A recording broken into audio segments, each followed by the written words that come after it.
This is your news source evening bulletin for today, Monday, the 5th day of October in the year 2020. I'm Gordon Mosley. Here's what we're tracking tonight.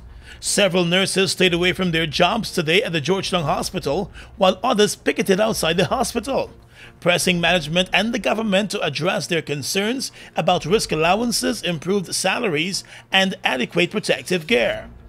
With the government giving no indication of its next move, the hospital has started preparations for any widespread strike action that it believes would cripple its operations.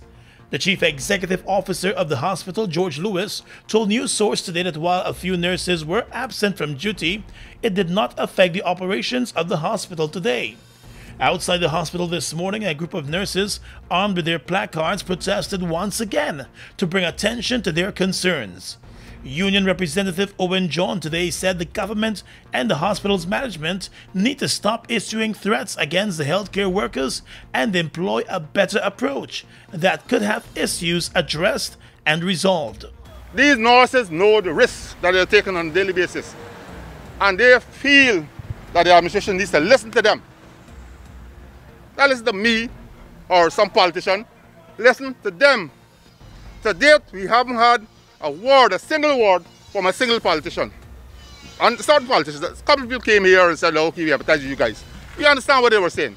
But you want the people that matter to come and talk to the nurses, listen to their situation, try to understand what they're talking about. But to stay in your high office and make statements, it's wrong. And with the number of coronavirus cases increasing steadily in the country, the union representative said more and more nurses are putting themselves at risk because they now deal with more patients than some of the facilities can handle. The union representative also lashed out at those persons trying to score political points by attacking the nurses and their position. He said the nurses have the same right that other workers have to protest for better working conditions and better salaries and benefits. The nurses have issues. Listen to their plight. Listen to their plight. Nobody's doing that. It says political and a whole lot of things. We want you people to come and listen to the nurses' plight. Speak to these nurses. Hear what their issues are. Understand their concerns. What is bothering them. And why is it they feel they need some relief. The Guyana Public Service Union has so far given the government up to Tuesday to respond to its calls for discussions to begin on the issues being raised by the nurses. News Source understands that the government has been discussing the issues and has called meetings with the management of the Georgetown Hospital, all in an effort to alleviate what would be a devastating strike action during the ongoing COVID-19 pandemic. More news coming up in just a moment. Mobil Special and all other Mobil lubricants are distributed by Salt Guyana Inc. Mobil Special and all other Mobil lubricants are distributed by Salt Guyana Inc.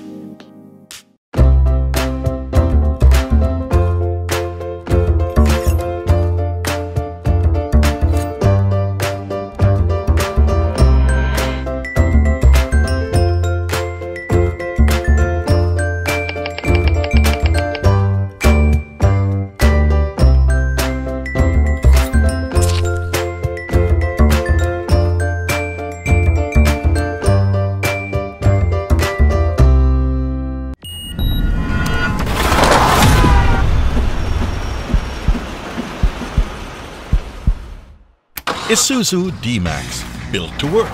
Whether it's mining, construction, agriculture, or just adventure, Isuzu D-Max does the job. Put it to the test. Isuzu D-Max, engineered to keep every promise. Marex is the authorized dealer for all Isuzu products. Marex, telephone 226-1482 and 226-1306.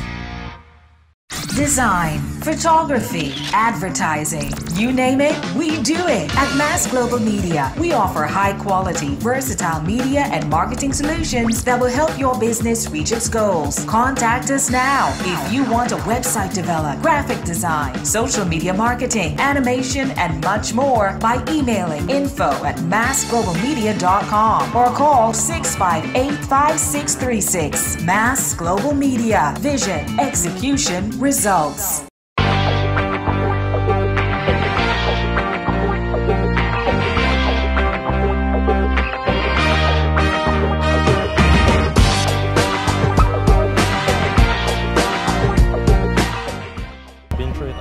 what as a people we have weathered every storm and risen to every challenge. Because it is the people of Guyana that gives it its strength. all the people, regardless of race, class, or religion. We are one people, one strength.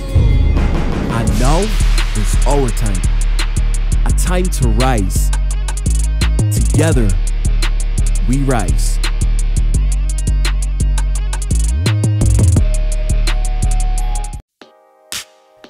Mobil Special and all other Mobil lubricants are distributed by Salt Guyana Inc. Mobil Special and all other Mobil lubricants are distributed by Salt Guyana Inc. Welcome back. Still with health matters, with an ultimatum about to expire for the beginning of talks to address the concerns of healthcare workers, the opposition is warning the government that now is not the time to go to war with the nurses and doctors in Guyana. The APNU-AFC today said it was horrified by the abhorrent and disgusting threats issued by the Attorney General Anil Nandlal and the PP Civic government against the frontline health workers. In a statement this past weekend, Mr. Nandlal warned health workers that they could be fired and face criminal charges for striking at this time. His comments have incensed the healthcare workers and their union. The APNU-AFC today reminded that in several other countries, healthcare workers have protested over concerns about their working conditions during the pandemic. The party said it is therefore unconscionable, heartless, wicked, and constitutes intimidation and bullyism for Nandlal to be issuing threats against the health workers. The opposition reminded that industrial action is a lawful option available to all workers, and Mr. Nandlal is misinformed with his position. The coalition is calling on the administration to show compassion, care, and consideration and engage with the healthcare workers, understand their needs, and provide an acceptable risk allowance, better salaries, and improved conditions of work. It's set to bring charges against healthcare workers and terminate their contracts at this time is to jeopardize the health and lives of the Guyanese people and may very well constitute criminal conduct on the part of the Attorney General and the PP Civic administration. According to the coalition's statement, it stands with the nurses and will fight against any attempt to terminate any contract or file charges against them for their protest. The number of coronavirus deaths in the country jumped to 92 this afternoon as the Ministry of Health reported on the death of a 38-year-old Region 4 man. Another death was recorded earlier this morning in the COVID-19 intensive care unit, and 5 other deaths were recorded this past weekend. Since the start of October, the Ministry of Health has recorded 10 COVID-19 deaths. September was the deadliest month for the pandemic, with 41 deaths being recorded in 30 days. The death toll has been climbing steadily since August, but the Ministry of Health has been providing no details on those who have passed other than their age, gender, and the region where they lived. But the health minister has been reporting that a majority of deaths are persons with underlying conditions. He has revealed that patients are being treated in the intensive care unit with the same remdesivir drug that is being used globally. The Ministry of Health continues to encourage citizens to wear a mask once out in the public and follow all the other health guidelines. The nursing fraternity at the Georgetown Hospital was plunged into mourning this morning with the passing of a beloved male nurse who retired just 2 months ago. 55-year-old Mark King passed away early this morning in the coronavirus intensive care unit of the Georgetown Hospital.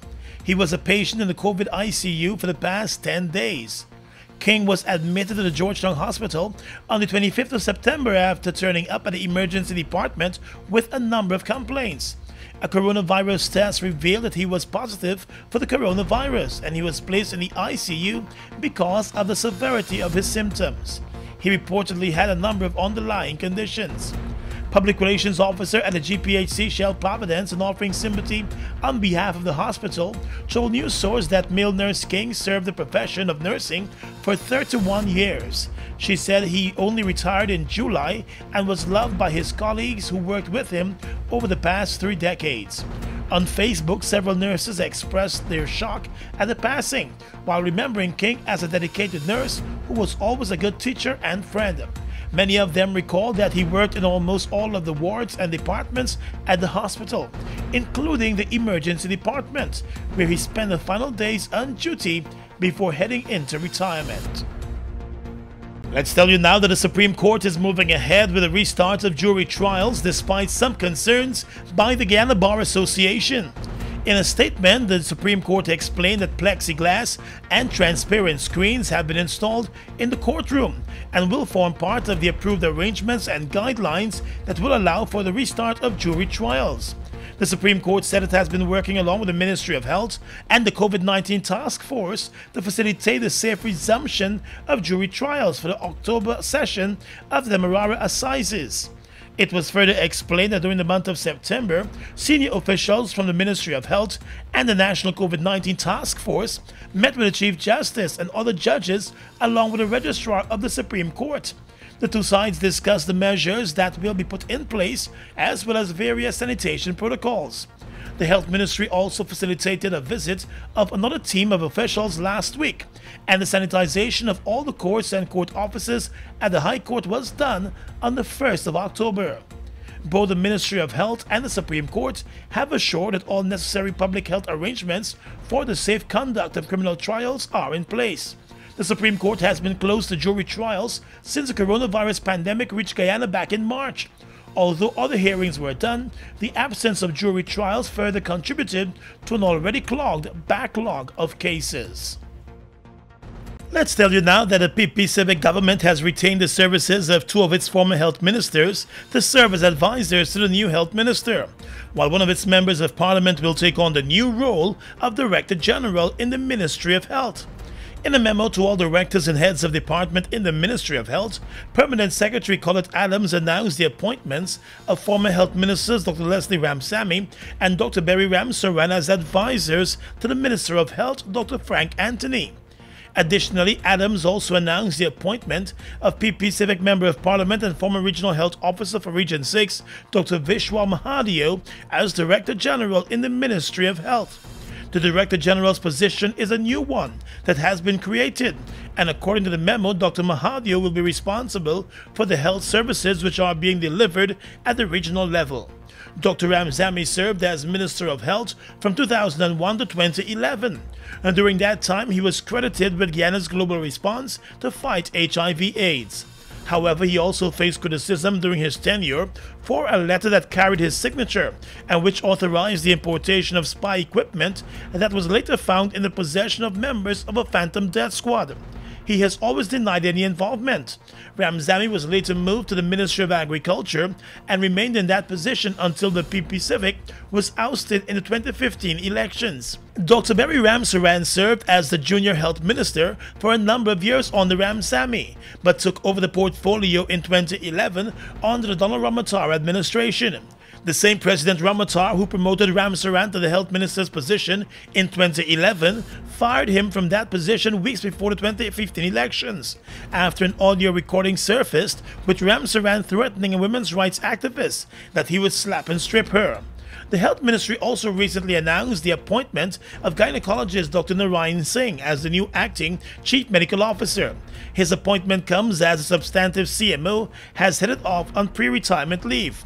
The Deputy Chief Medical Officer, Dr. Karen Gordon Boyle, will continue to serve in that position. The appointments are coming at a time when Health Minister Dr. Frank Anthony has been coming under increasing criticism for the government's handling of the COVID-19 pandemic in the country. While he has been credited with increased testing for the disease, he continues to face a mountain of criticism over the increased spread of the virus and the spike in the death toll. The government of Guyana, through the Ministry of Home Affairs, has rehired former head of the Customs Anti-Narcotics Unit, James Singh, to once again serve in that position. Singh was removed from the position in 2017 under the last government, following a commission of inquiry into the release of a drug boat and its crew from Kanu custody following a bust. There was concern that the release of the boat may have been influenced by a foreign government. The boat was not found with any drugs, but it was suspected that it may have been used to make a drug drop-off or pickup in international waters. Though the findings of the commission were not made public, it was felt that Singh would have to take ultimate responsibility for the release of the boat, even if he was not directly involved. With Singh given his marching orders by the then Public Security Minister Kemraj Ramjatan, the head of the National Anti-Narcotics Unit, retired Major General Michael Atterley, took over the management of Kanu. Attlee's contract ended recently, and the PP Civic administration decided against its renewal, instead choosing to rehire James Singh for the post. The government has also decided to dissolve the National Anti-Narcotics Agency. James Singh's first day back on the job was today. He had been serving as a security consultant to one of the contractors for the oil companies in Guyana. His previous stint at Kanu ran from 2008 to 2017. Well, former Minister of Foreign Affairs under the PP Civic government, Caroline Rodrigues-Burkett, has officially taken up the office as Guyana's permanent representative to the United Nations. Mrs. Rodrigues-Burkett will be based at the Guyana UN office in New York. Just after the 2015 elections, the former minister left Guyana and took up a job as director of the UN Food and Agriculture Organization liaison office in Geneva. She also worked as the FAO's special coordinator of parliamentary alliances. She served as Guyana's Minister for Foreign Affairs, Foreign Trade and International Cooperation from 2008 to 2015. Before serving in that role, she was the Minister of Amerindian Affairs. She is a University of Guyana graduate and also completed studies at the University of Virginia in Canada. Across the Region is coming up next. Mobil Delvac and all other mobile lubricants are distributed by Salt Guyana Inc. Mobil Delvac and all other mobile lubricants are distributed by Salt Guyana Inc.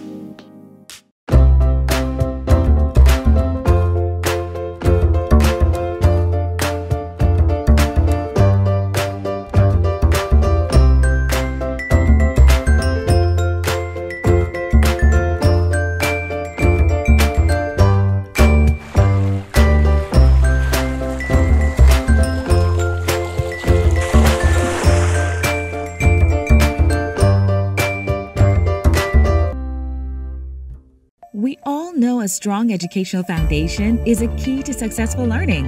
Global Technology combines award-winning curriculum with innovative technology and teacher support to help students reach their potential.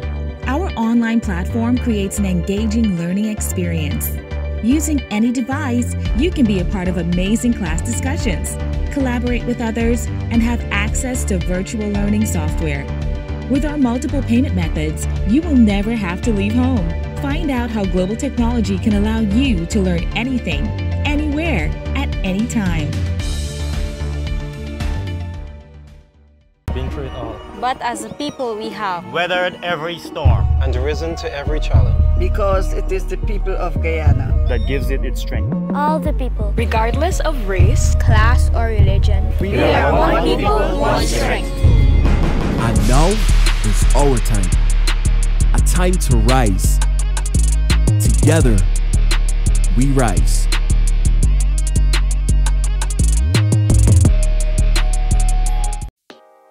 Mobil Delvac and all other mobile lubricants are distributed by Salt Guyana Inc. Mobil Delvac and all other mobile lubricants are distributed by Salt Guyana Inc. Across the region right now, dozens of local authorities and state-owned companies in Brazil are facing lawsuits accused of failing to protect workers, including doctors and nurses, from COVID-19. Data obtained exclusively by the Thomson Reuters Foundation has revealed.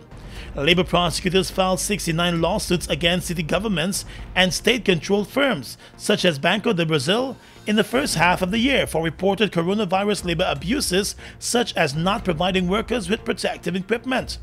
Local governments and other public sector bodies were the target of 30% of the 230 labor lawsuits related to the pandemic, more than any private sector industry except transport, according to data obtained via the Access to Information Law.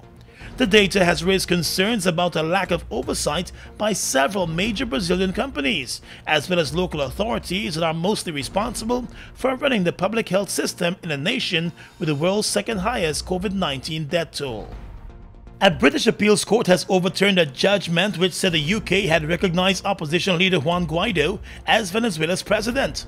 The ruling is a victory for Nicolas Maduro, who was re-elected to a second term as president in a 2018 election widely dismissed as rigged. At the heart of the legal battle is the question of who controls $1 billion of gold stored in the Bank of England. The case now goes back to the High Court. Judge Stephen Mills on Monday set aside a judgment by the High Court in July, which had ruled that the UK had unequivocally recognized the opposition leader Juan Guaido rather than the president Nicolas Maduro. In his ruling at the High Court, one judge said that there was no room for recognition of Juan Guaido as the president and Mr. Maduro as de facto president, meaning that even though Mr. Maduro remained in charge in the presidential palace in Caracas, the UK government had decided to recognize Mr. Guaido. But the appeal court said the UK's recognition of Guaido is ambiguous. And finally tonight, international news. In the United Kingdom, the Health Secretary has said a technical glitch that saw nearly 16,000 COVID-19 cases go unreported in England should never have happened. The error meant that although those who tested positive were told about their results, their close contacts were not traced.